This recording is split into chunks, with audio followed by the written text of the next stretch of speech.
Ce qu'on a annoncé, c'est dans le fond les nouvelles actions, le plan d'action de la Ville au niveau de la division du développement économique. Euh, Comme vous le savez sans doute, depuis, je pourrais dire, quelques années déjà, lors de la présentation du budget, ben, on mentionne qu'il y a un déséquilibre fiscal entre la partie résidentielle et notre partie industrielle et commerciale. Donc, il nous faut justement créer un essor économique.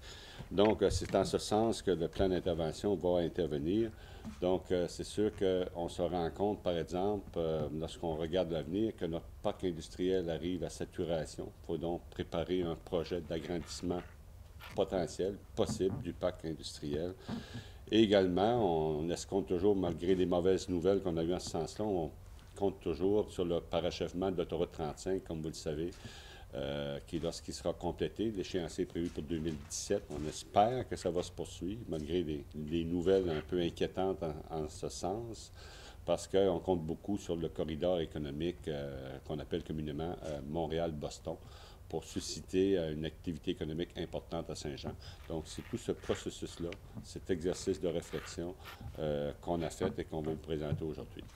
Bien, nous, on veut travailler principalement sur 5 axes. Dans un premier temps, il y a toute la dimension industrielle qui est travaillée en collaboration avec le CLD, avec nos partenaires, pour vraiment, comme on arrive à une saturation au niveau de nos terrains, il faudra aller, donc on a cette planification-là qui est importante avec nos différents partenaires. Dans un deuxième temps, il y a la revitalisation du centre-ville. On a des enjeux là-dessus. Alors, c'est mettre en place des programmes pour soutenir la revitalisation et la rénovation des commerces et l'accompagnement de ces commerces-là. Dans un troisième temps, on a toute la dimension commerciale qui est un secteur, dans le fond, qui était peut-être un petit peu moins structuré, sur lequel on veut vraiment faire nos inventaires, vraiment évaluer notre mixité commerciale et travailler à cibler ensuite des actions précises pour offrir des meilleurs services puis pour augmenter notre assiette fiscale à ce niveau-là. Puis on a l'aéroport, qui est un autre élément qui vient vraiment là, être un élément complémentaire au niveau de notre tissu économique qu'on veut mieux structurer pour avoir une vision à plus long terme. Et le cinquième axe, bien, c'est plus un axe communicationnel au niveau de la promotion, stratégie de communication, travailler avec nos leaders pour faire rayonner le milieu économique et sa diversité là, à Saint-Jean. Comme on a discuté précédemment, c'était une prise de conscience déjà que le Conseil avait suite à l'analyse de l'assiette fiscale. On a un peu un déséquilibre si on se compare à d'autres milieux, à d'autres villes au Québec là, qui sont soit un petit peu plus petites ou un petit peu plus grosses que nous. Alors, on avait une préoccupation à ce niveau-là. Dans un deuxième temps aussi, moi, j'ai pris la relève de M. Larivière qui est parti à la retraite. Et M. Larivière avait cumulé au fil des ans là, plusieurs fonctions dont les mesures d'urgence, tout ça. Alors là, on a recentré vraiment le poste au niveau du développement économique et c'est pour ça qu'on s'est redonné un plan d'action là, avec des cibles, entre autres au niveau commercial.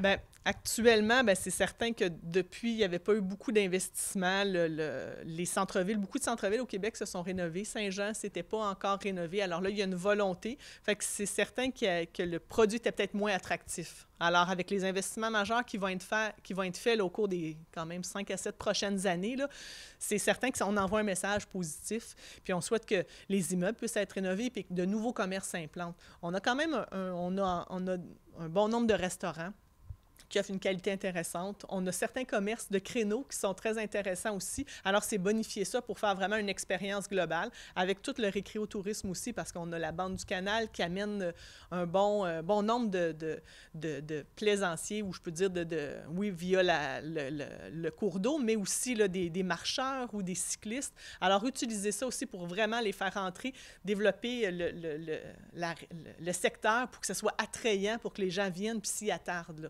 Alors, tranquillement, pas vite, c'est tout ce renouveau-là. Puis on souhaite justement que ça va permettre là, de favoriser l'implantation de nouveaux commerces là, sur des créneaux encore spécifiques parce qu'on est dans un centre-ville. Alors, c'est certain qu'on est sur du créneau à ce moment-là, là.